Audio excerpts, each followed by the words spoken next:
Halo Shalom Bapak Saudara yang terkasih dalam Tuhan.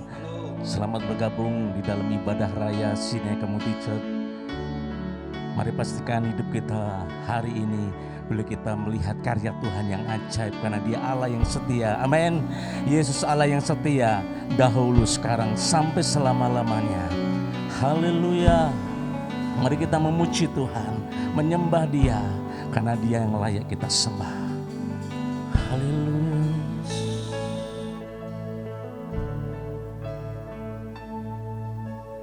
Bapa, Kau setia. Bapa, Kau mulia. Tenanglah jiwaku, aman bersamamu.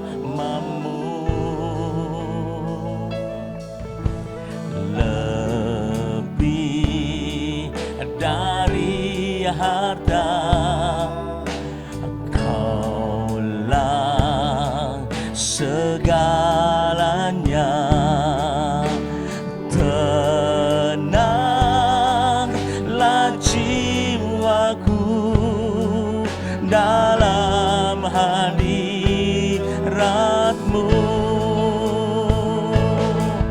Kau tunjukkan kasih setiamu,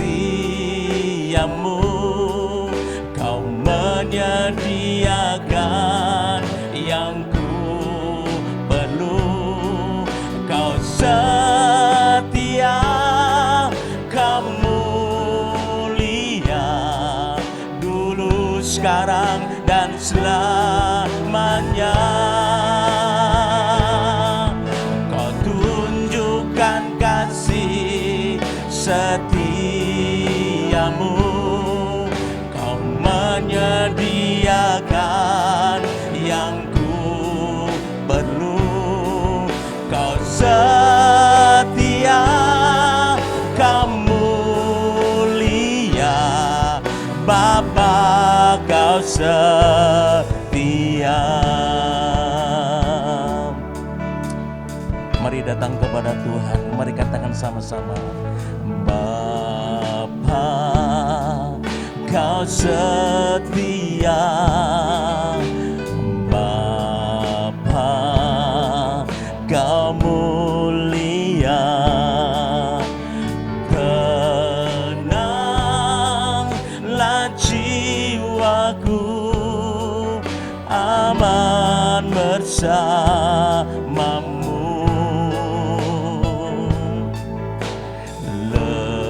Lebih dari harta,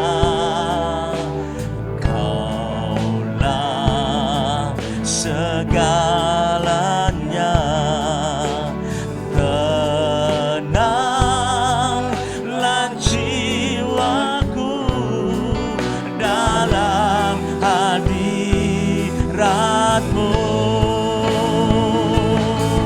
Kau tunjukkan kasih setiamu, Kau menyediakan yang ku perlu.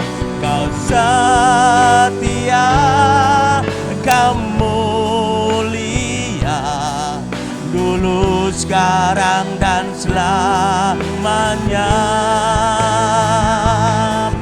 Kau tunjukkan kasih setiamu, Kau menyediakan yang ku perlu.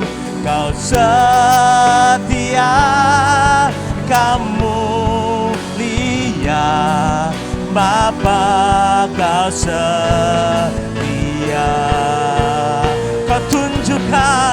Kau tunjukkan kasih setiamu,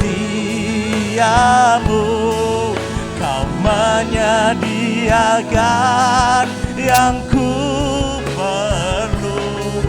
Kau setia, Kau mulia, dulu, sekarang, dan selamanya.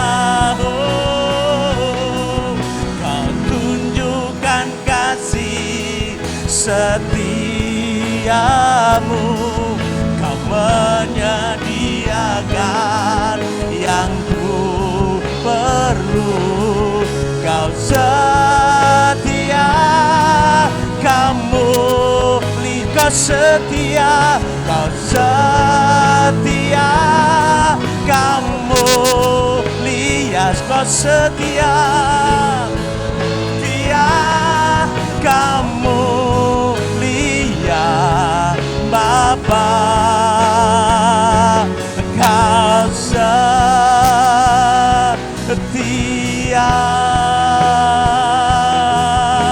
Oh, haleluya. Engkau Allah yang setia, Engkau pribadi yang setia Tuhan. Engkau menyediakan, Engkau menyediakan. Oh, haleluya. Engkau yang layak disembah, Engkau yang layak terima hormat, pujian, pengagungan, kuasa, mazmur kami, pujian yang terbaik. Haleluya.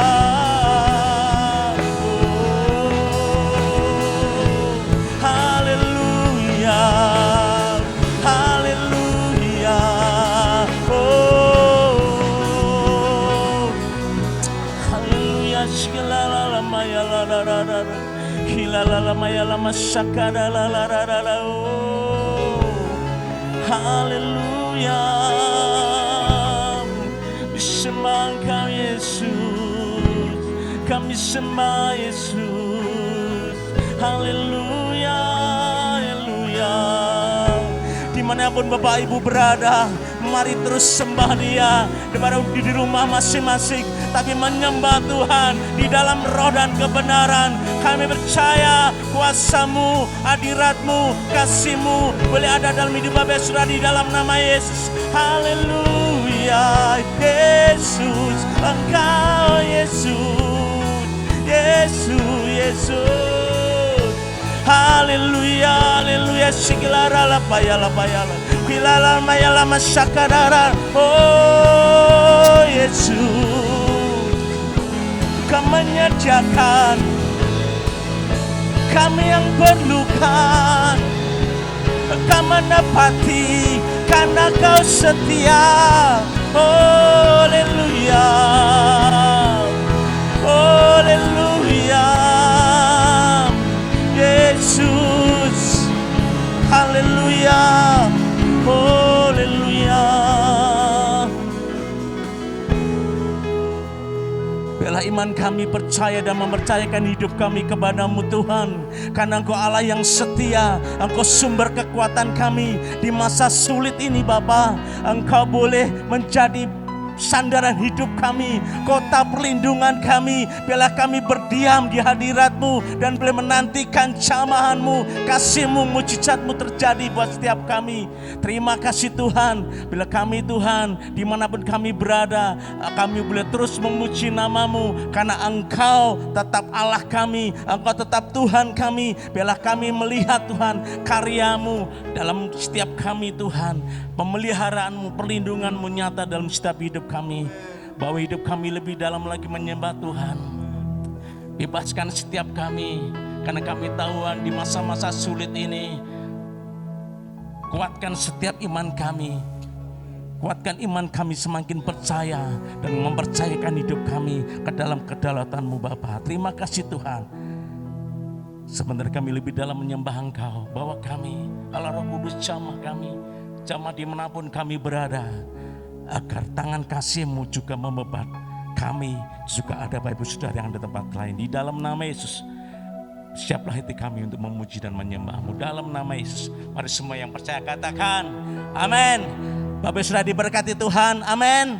Kami tahu di masa sulit ini, mari terus pegang tangan Tuhan, karena Dia memberikan kemenangan dalam hidup kita, amin. Haleluya. Oh, mari katakan, aku diberkati, engkau diberkati Tuhan, karena ada Yesus dalam hidup kami Tuhan. Mari katakan, kasih setiamu nyata bagiku. hikmat kebajikan tersedia bagiku. Bapalah sanggup limpahkan segalanya, dan anugerahnya sangat besar bagiku. Aku diberkati, aku dilimpahi, karena Allah sanggup untuk menyediakan. Aku diberkati, amin. Aku dilimpahi, karena sempurna anugerah Tuhan bagiku. Yang diberkati Tuhan, mari katakan haleluya. Mari dengan segenap hati katakan, kasih setiamu nyata bagiku. Hikmat kebajikan tersedia bagiku. Bapalah sanggup limpahkan segalanya, dan anugerahnya sangat besar bagiku. Come on, aku diberkati Tuhan. Mari katakan dengan iman, dilimpahi, karena Allah sanggup untuk menyediakan. Aku diberkati, aku dilimpahi atas sempurna anugerah Tuhan bagiku. Haleluya.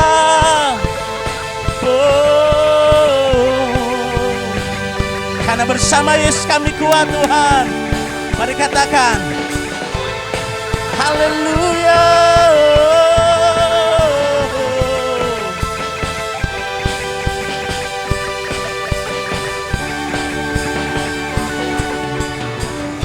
Sebab Allah sanggup limpahkan segalanya, dan anugerahnya sangat besar bagiku. Dan Allah sanggup limpahkan segalanya, dan anugerahnya sangat besar bagiku. Mari katakan, aku diberkati. Bapak Ibu Saudara yang dimanapun Bapak Ibu Saudara barang, Bapak Ibu Saudara yang diberkati Tuhan, katakan amin. Haleluya. Untuk menyediakan, aku diberkati, aku dilimpahi, karena Allah sanggup untuk menyediakan. Aku diberkati, aku dilimpahi atas sempurna anugerah Tuhan bagiku. Haleluya. Tuhan bagiku. Haleluya. Sekali berikan sorak-sorai bagi Tuhan Yesus. Haleluya. Haleluya. Kami percaya janji-Mu ya dan amin Tuhan. Bela kami semakin hari semakin kuat di dalam firman-Mu, dan kami tahu Tuhan, janji-Mu itu sempurna atas kami.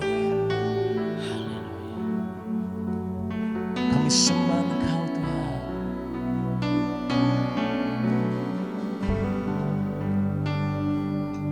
Kami berserah kepada-Mu Tuhan. Sungguh besar setia-Mu, Kau nyatakan bagiku.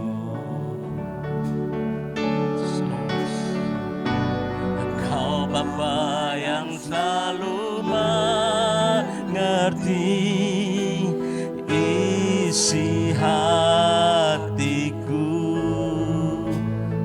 Terima kasih Tuhan, kemuliaan-Mu Kau janjikan.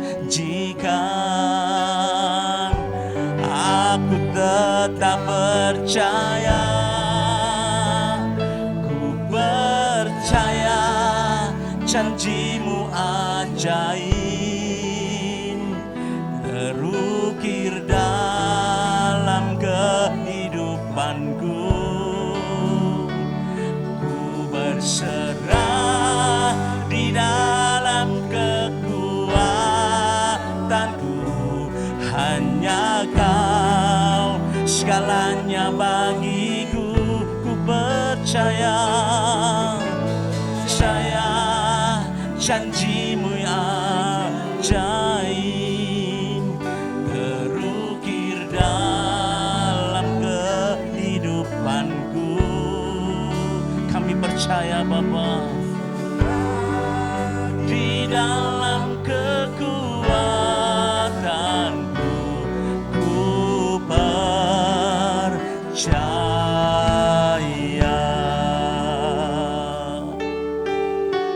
Mari dengan segenap mari mata katakan sama, haleluya, sungguh besar setiamu Tuhan. Sungguh besar setiamu, Kau nyatakan bagiku. Kau Bapa yang selalu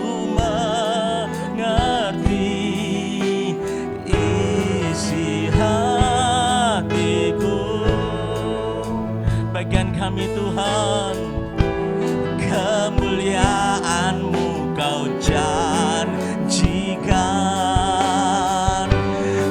Aku tetap percaya,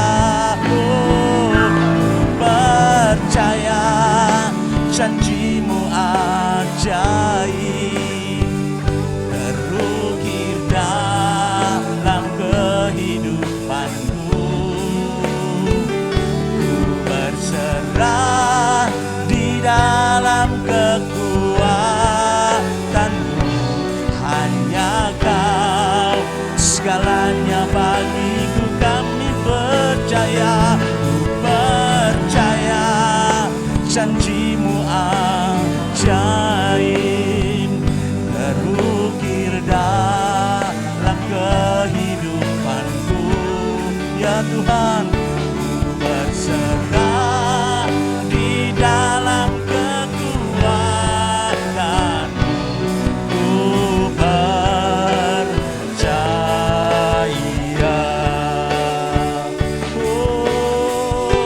Mari katakan dengan iman, tak akan ku takut, tak akan ku gentar.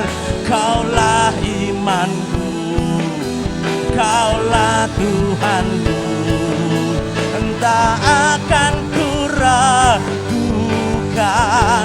kebaikan-Ku di hidupku. Ku percaya janji-Mu ajaib terukir dalam kehidupanku. Kami percaya Tuhan, terah di dalam kekuatan-Mu, hanya Kau segalanya bagiku. Percaya janji-Mu ajaib terukir dalam kehidupanku. Ku berserah di dalam kekuatan-Mu, ku percaya. Kami mau berserah di dalam kekuatan-Mu, berserah di dalam kekuatan-Mu, ku percaya.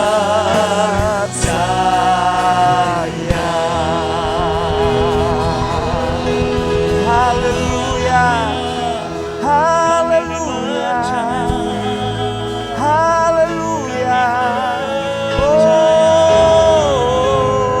Inilah iman kami, Kaulah Tuhan kami percaya.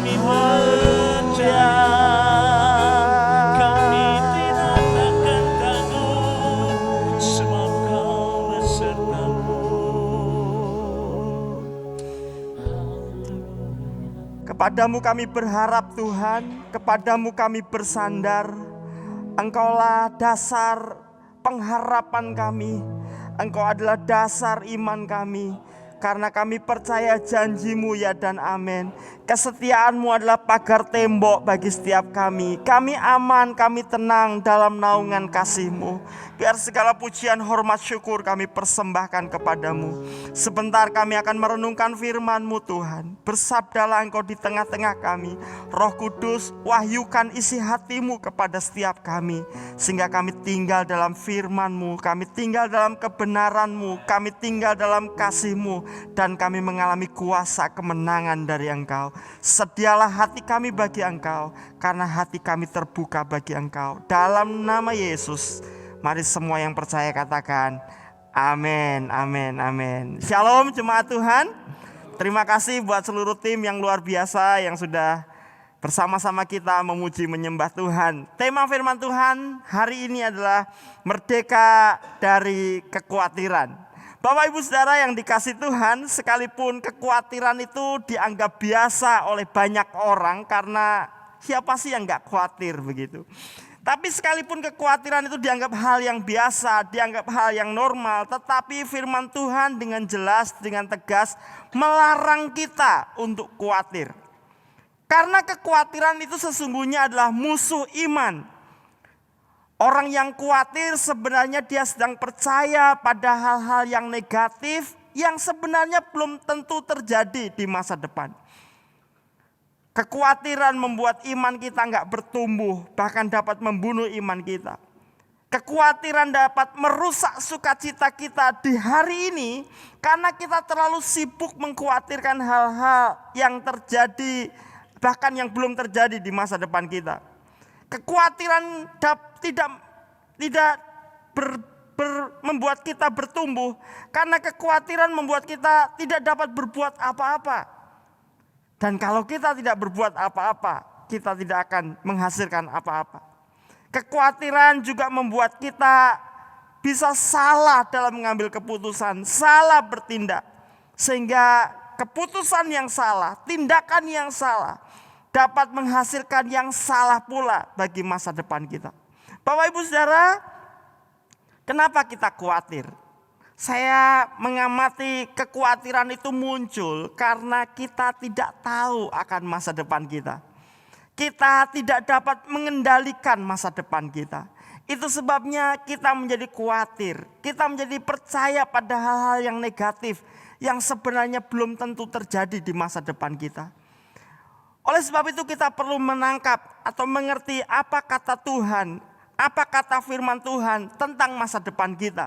Sehingga kita dapat menghadapi kekhawatiran kita. Sama-sama kita merenungkan firman Tuhan yang terambil dalam Yeremia pasal 29 ayat yang ke-11. Firman Tuhan berkata demikian, sebab aku ini mengetahui rancangan-rancangan apa yang ada padaku mengenai kamu. Demikianlah firman Tuhan, yaitu rancangan damai sejahtera dan bukan rancangan kecelakaan, untuk memberikan kepadamu hari depan yang penuh harapan. Amin. Bapak Ibu Saudara, ketika firman ini datang kepada orang-orang Israel pada waktu itu, mereka sebenarnya sedang mengalami situasi yang sukar. Mereka sedang ada di pembuangan di Babel. Mereka diambil dari tanah perjanjian dan menjadi budak di Babel. Nah, selama mereka ada di Babel, mereka menjadi khawatir akan masa depan mereka. Sampai kemudian orang-orang Israel pada waktu itu mengalami yang namanya dilema. Apakah memberontak melawan kerajaan Babel atau menyerah kalah menjadi budak orang-orang Babel. Pada waktu itu orang Israel terbelah menjadi dua kelompok besar. Kelompok yang pertama adalah mereka ingin segera bebas dari perbudakan. Mereka ingin melawan kerajaan Babel. Itu sebabnya mereka membutuhkan kepastian. Apakah kami akan menang? Apakah kami akan mengalahkan kerajaan Babel? Muncullah nabi-nabi palsu. Mereka kemudian mengajak orang-orang Israel untuk memberontak kerajaan Babel. Mereka berkata, kita kan umat perjanjian, kita kan anak-anak Allah, kita adalah bangsa yang dikasih oleh Allah. Sedangkan Babel itu bangsa kafir. Allah pasti akan menghukum Babel, kita pasti memenangkan pertandingan, kita pasti bisa menjadi orang-orang yang bebas. Itu kelompok yang pertama. Bagaimana dengan kelompok yang kedua? Kelompok yang kedua, banyak orang Israel tahu bahwa kenapa mereka dibuang ke Babel. Mereka menjadi budak di Babel. Mereka menyadari bahwa mereka diambil dari tanah perjanjian dan menjadi budak karena mereka telah meninggalkan Tuhan.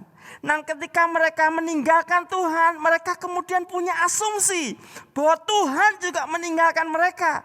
Itu sebabnya kelompok yang kedua menjadi kelompok yang putus asa, menyerah pada keadaan, tidak berbuat apa-apa, gak ada gunanya berusaha memperbaiki keadaan. Toh Tuhan sudah meninggalkan kita. Mereka menjadi kelompok yang masa bodoh, yang terjadi ya biarlah terjadi. Saudara, kita melihat di tengah-tengah ketidakpastian akan masa depan, muncul dua kelompok ini. Yang pertama adalah kelompok yang terlalu optimis tanpa dasar, tanpa janji Tuhan. Mereka mendengarkan nabi-nabi palsu. Sedangkan kelompok yang kedua adalah kelompok yang pesimis, tanpa pengharapan. Bukankah itu terjadi di tengah-tengah kita? Saat kita menghadapi kondisi yang tidak menentu, di luar kendali kita, kita tidak bisa menguasai diri kita. Akibatnya kita dikuasai oleh kekhawatiran. Kita jadi takut menghadapi masa depan kita.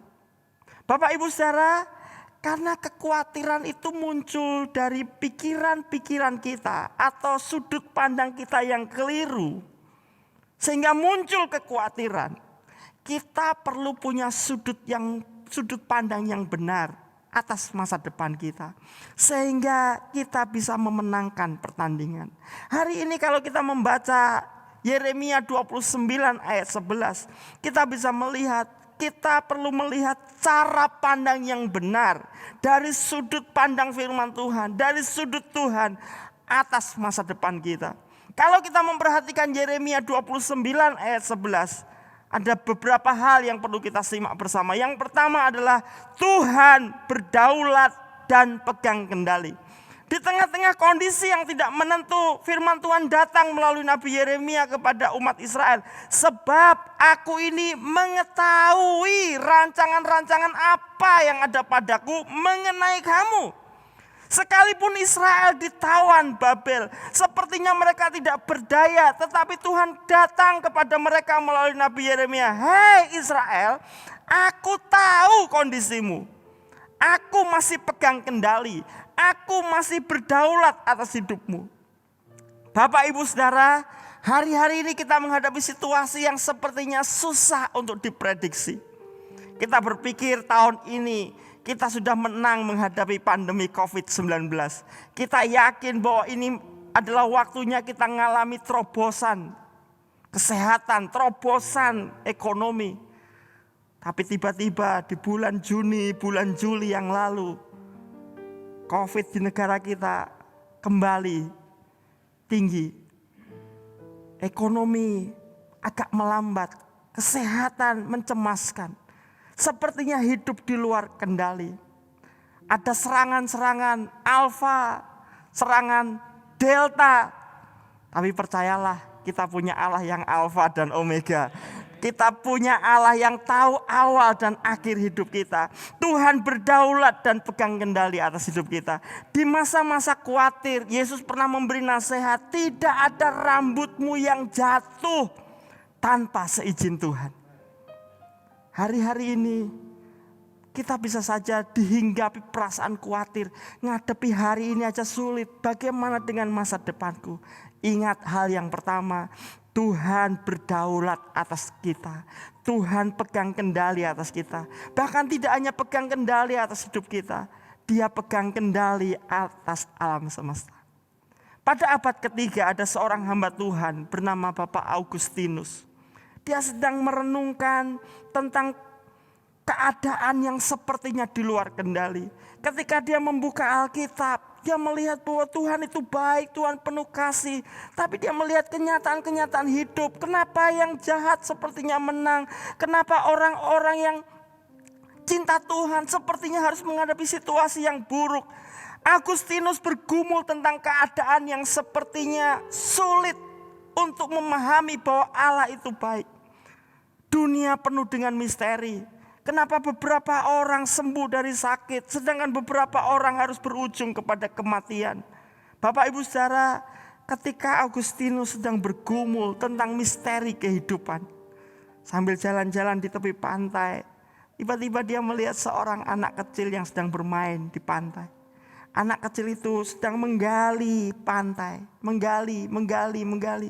Lalu kemudian dia mengamati ketika dia sudah membuat sebuah kolam kecil. Anak itu berlari mendekati pantai, dia mengambil air, lalu kemudian dimasukkan ke kolam. Bapak Agustinus penasaran. Nak, apa yang kamu lakukan? Aku sedang memindahkan samudra ke kolamku. Dan Bapak Agustinus dengan bijak berkata, nak, itu sesuatu yang gak mungkin. Lihat, samudra terlalu luas, laut terlalu luas, sedangkan kolammu terlalu kecil. Tapi ketika dia menasihati anak itu, Roh Kudus memberi pencerahan dalam hatinya. Tiba-tiba dia mulai menyadari bahwa otaknya terlalu kecil untuk menampung setiap rencana Tuhan yang luas dan besar. Hikmat Tuhan, rancangan Tuhan yang terlalu besar. Saat itulah Pak Agustinus mulai menyadari bahwa dia tidak mungkin mengerti seluruh misteri kehidupan. Tetapi yang dia tahu, Tuhan pegang kendali atas hidupnya. Dia menulis sebuah kalimat, saya tidak tahu apa yang akan terjadi dengan diri saya esok hari. Namun saya tahu siapa yang mengendalikan masa depan saya. Bapak Ibu Saudara, kita boleh tidak tahu apa yang akan terjadi di masa depan kita. Kita sudah membuat perencanaan, kita sudah mempersiapkan diri. Tetapi kadang-kadang ada hal-hal yang di luar kendali kita, di luar harapan kita. Kita boleh tidak tahu pasti apa yang terjadi esok hari. Yang penting kita tahu dengan siapa kita menjalani hari-hari ke depan. Dengan siapa kita berjalan. Yang penting kita tahu siapa yang mengendalikan masa depan kita. Ingat, Tuhan berdaulat dan Dia pegang kendali.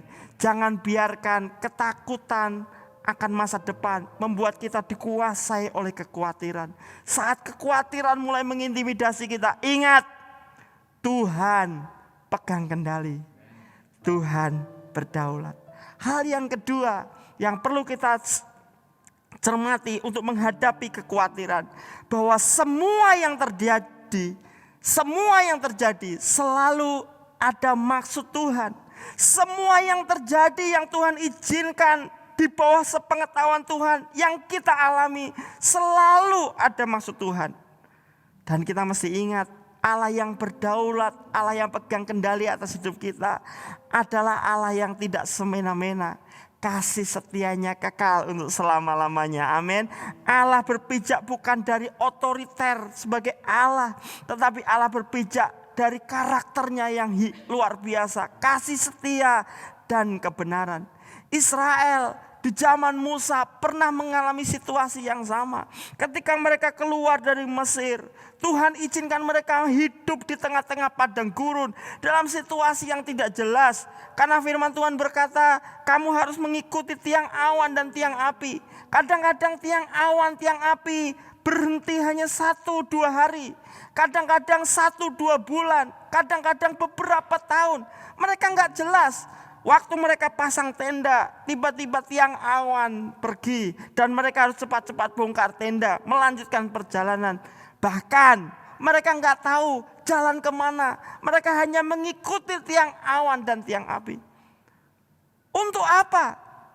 Mari kita lihat di dalam Ulangan pasal 8 ayat yang kedua. Firman Tuhan berkata, ingatlah kepada seluruh perjalanan yang kau lakukan atas kehendak Tuhan Allahmu di padang gurun selama 40 tahun ini.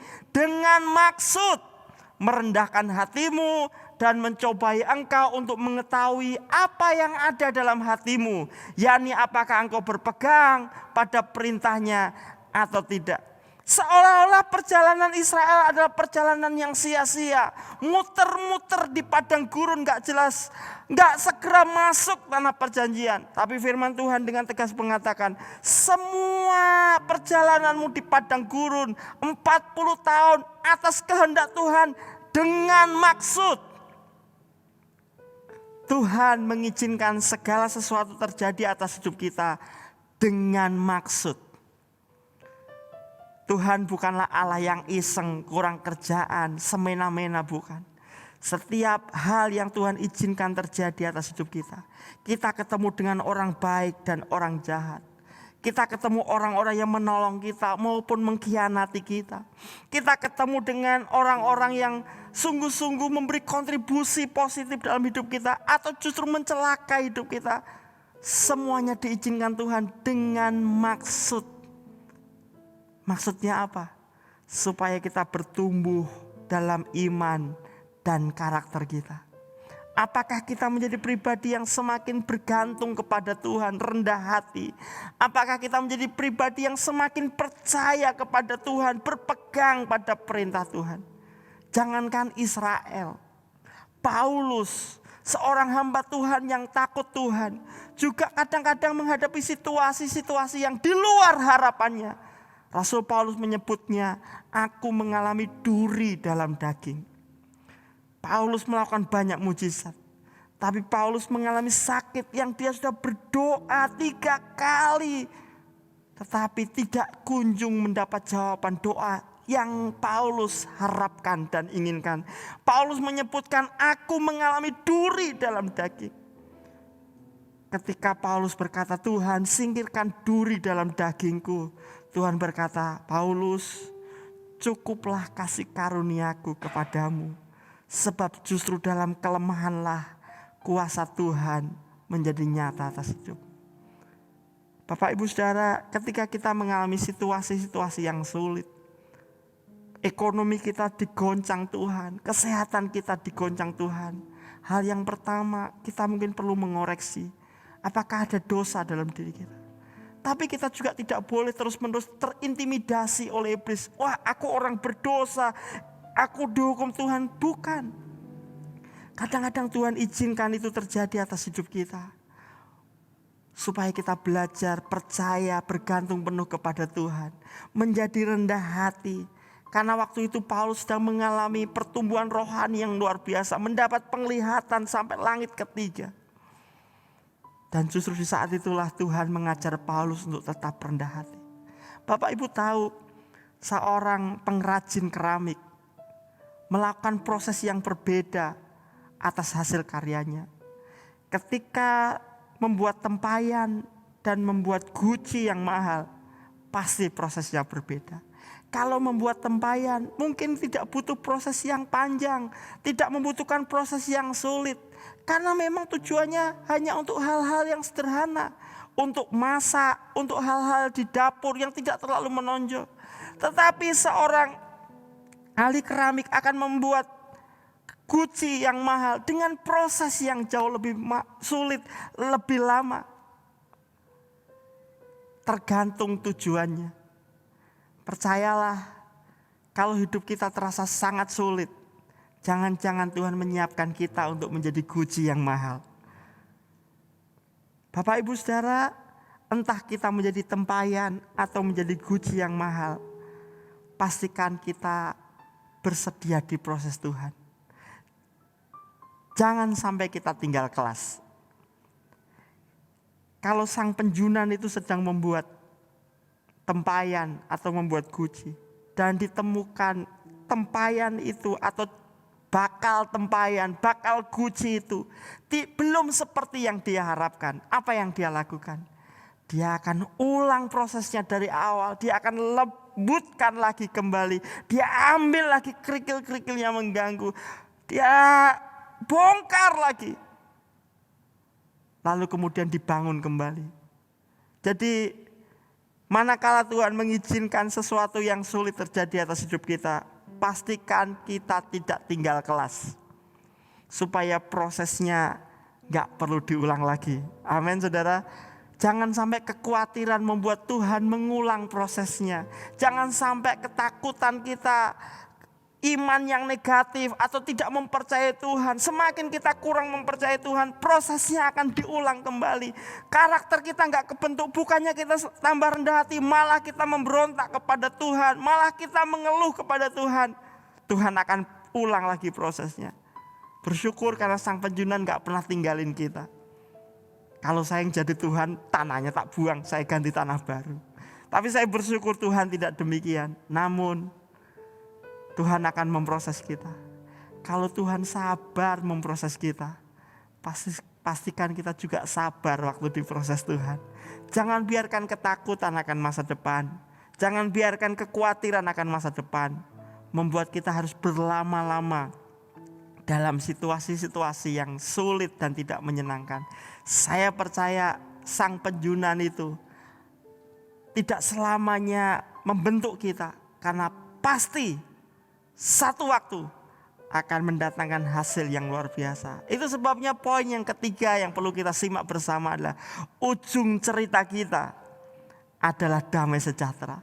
Bukankah Tuhan berkata bahwa aku tahu rancangan-rancanganku tentang kamu, yaitu masa depan yang penuh harapan, bukan rancangan kecelakaan.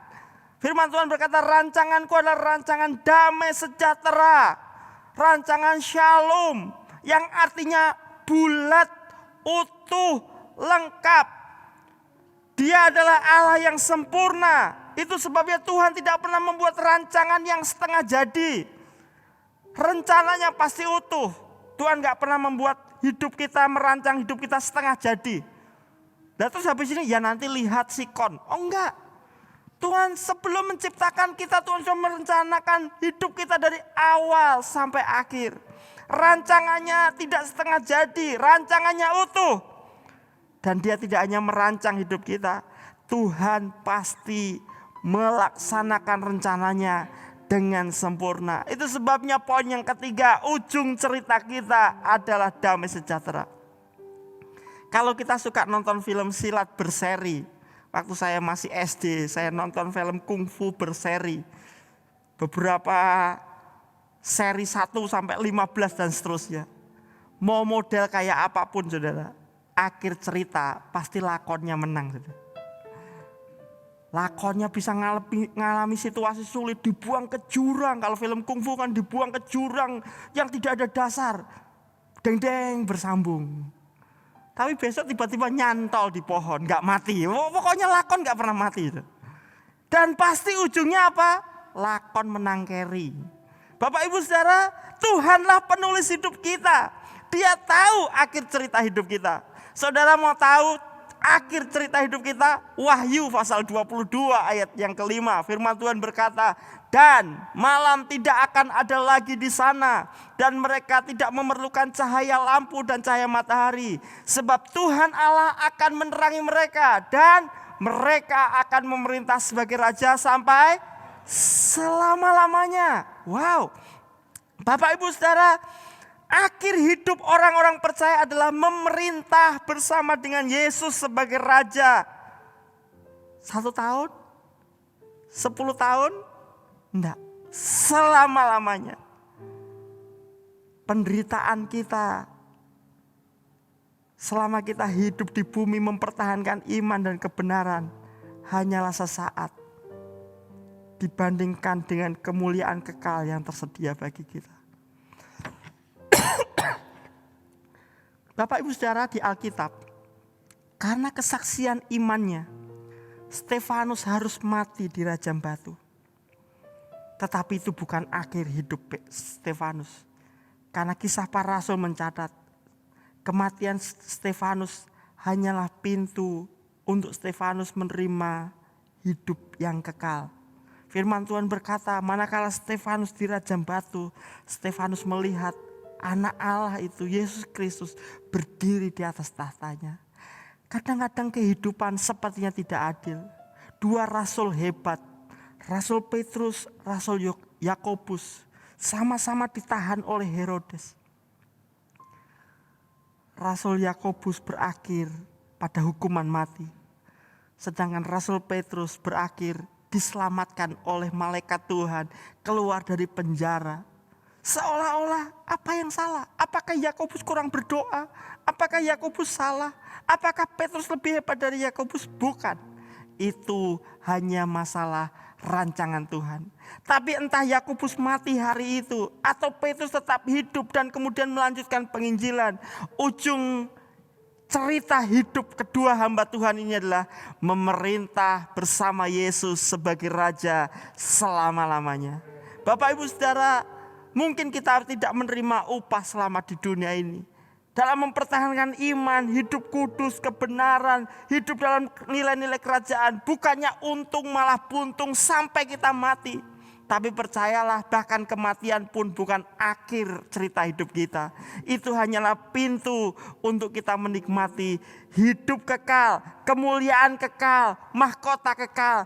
Dan kita seperti yang firman Tuhan katakan, memerintah sebagai Raja sampai selama-lamanya. Bapak Ibu Saudara, jadi pastikan situasi boleh sulit, masa depan sepertinya kelabu.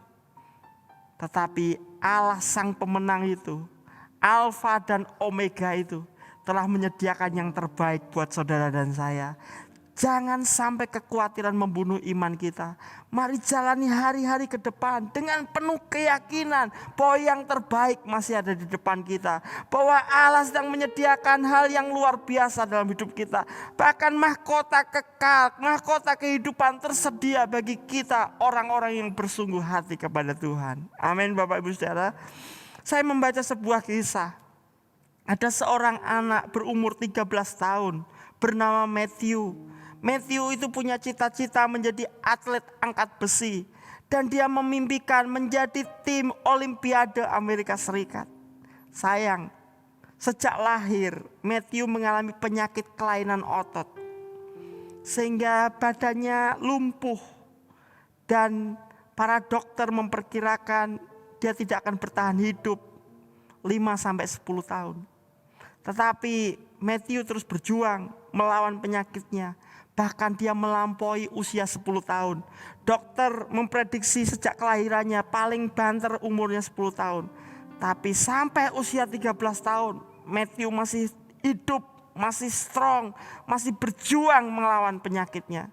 Rupa-rupanya itu menarik perhatian seorang mantan atlet angkat besi. Dan kebetulan mantan atlet ini adalah orang yang sangat diidolakan Matthew.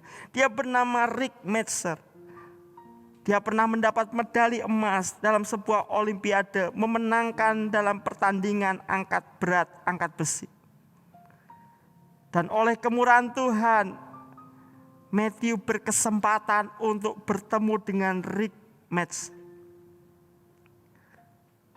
Tapi ternyata yang terkagum-kagum gak cuma Matthew ketemu sang idolanya. Tapi Rick Metzer juga sangat terkagum-kagum dengan Matthew. Rick bersaksi bahwa ketika dia bertemu dengan Matthew tidak pernah mengeluh, gak pernah bertanya kepada Tuhan, kenapa aku punya kelainan otot, kenapa aku mengalami situasi ini sejak lahir, apa salahku, apa salah orang tuaku. Dia gak pernah mengeluh, dia gak pernah marah kepada Tuhan. Bahkan dia menceritakan semangat juangnya untuk melawan penyakitnya. Sampai di akhir cerita, karena Rick melihat Matthew tidak pernah mengeluh, tidak pernah marah kepada Tuhan, tidak pernah marah pada keadaan walaupun usianya baru 13 tahun. Rick mengambil inisiatif untuk mengalungkan salah satu medalinya. Dia punya banyak medali dalam banyak pertandingan. Dia mengalungkan salah satu medalinya untuk Matthew sebagai apresiasi atas kemenangan Matthew menghadapi penyakitnya. Ketika Matthew menerima medali itu, dia terima, dia senang sekali. Tapi kemudian dia kembalikan lagi kepada Rick. Dia berkata demikian, Rick, aku tahu aku tidak sekuat dirimu. Dan kita tidak akan pernah angkat besi bersama. Aku sebenarnya pengen menjadi atlet angkat besi, angkat berat. Menjadi bagian dari tim Olimpiade. Tapi aku tahu aku tidak mungkin melakukannya. Tetapi yang aku tahu, Rick, aku juga seorang juara katanya. Dan aku tahu Tuhan pasti tahu bahwa aku sang juara. Sampai hari ini aku sulit bernafas, aku mudah lelah. Tapi Rick, engkau lihat, aku masih bisa tersenyum sebanyak mungkin. Aku tidak mengeluh, aku berusaha sebahagia mungkin. Karena aku tahu, Tuhan tahu katanya. Tuhan tahu bahwa aku bukan seorang yang mudah menyerah. Dan Rick, kalau aku masuk surga nanti, Tuhan pasti akan memberikan medaliku sendiri. Kalau kamu nanti masuk surga, Rick, aku akan tunjukkan kepadamu medali yang Tuhan berikan kepadaku.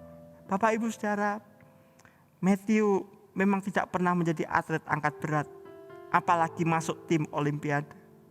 Tapi Matthew percaya bahwa kalau dia bersungguh hati menjalani hidup, semangat, tidak khawatir akan masa depannya, bahwa ada pengharapan di dalam Tuhan,